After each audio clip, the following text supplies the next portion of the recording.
richesse en termes de métiers, de profils qui est importante dans l'ESS. En termes de clichés, on a pas mal de questions sur, oui c'est les associations, donc c'est un petit truc dans le quartier, c'est un bénévole qui gère ça, et puis derrière il n'y a pas de... l'entretien d'embauche ça va se passer comme ça, finger in the nose, et puis derrière il n'y aura pas de problème.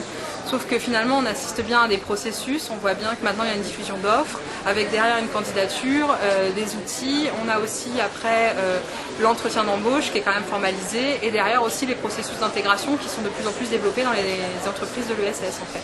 Il faut bien préparer en fait sa candidature pour mettre toutes les chances de son côté pour l'entretien.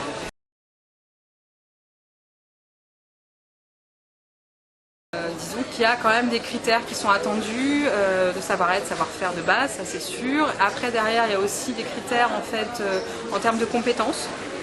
On a pas mal de postes en fait spécifiques, mais après on a aussi des postes qui sont un peu transverses, type communication, secrétariat, gestion. Et donc là il y a quand même des choses à valoriser en fait dans les parcours des candidats.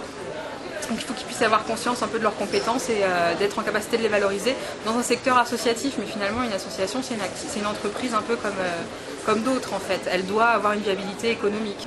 Je pense que c'est vraiment un domaine où il faut avoir Je pense que c'est un savoir-être en fait, de se préoccuper un petit peu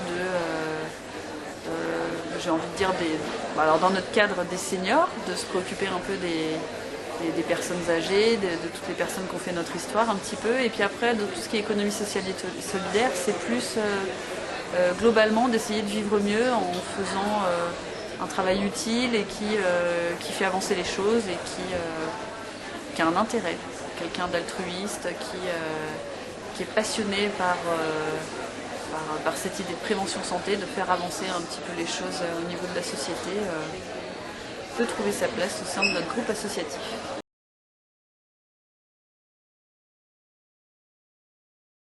On peut également participer à des salons professionnels comme le salon Jeune ESS, participer à des rencontres avec des professionnels de l'ESS organisées par des professionnels de l'emploi comme la FIGE ou comme d'autres.